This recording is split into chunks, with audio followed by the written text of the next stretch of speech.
Hey everyone, I wanted to talk a little bit more about effective representation, some of the things I bring to the table. And this morning kind of reminded me of that. Early on, I was talking about the bus tracking app, and I got the idea originally from Don Shelley, the chairperson. She had mentioned it, and I talked about it when I spoke at the school board meeting in March.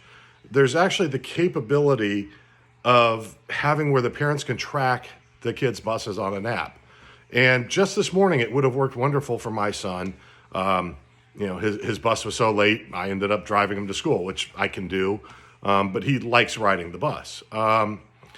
And when I mentioned it back in March at the school board meeting, the incumbent never said anything about it.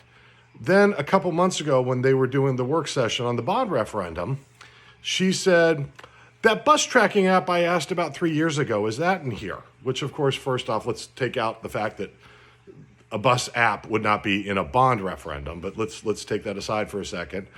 Okay, so you asked about it 3 years ago. Where's been your follow-up on it? We've got all these parents. Everywhere across the country, I understand, is short bus drivers. An app like this would be a great tool. Why aren't we doing anything to implement it? If you asked about it 3 years ago and then wanted to take credit for it again during the bond referendum, have you followed up on it? I've watched every school board meeting, been to all but one because I couldn't get in the room because it was too crowded. You never bring it up.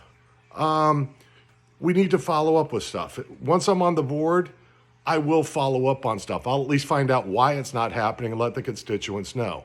We need effective representation. We need a rep who will talk to every school board member and not just the ones in her party.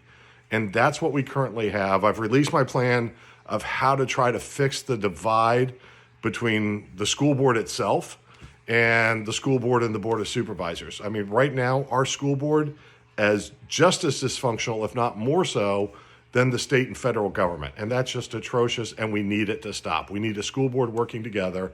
That's what I bring to the table. As a true independent, I will work to heal the divide. Thank you, everybody.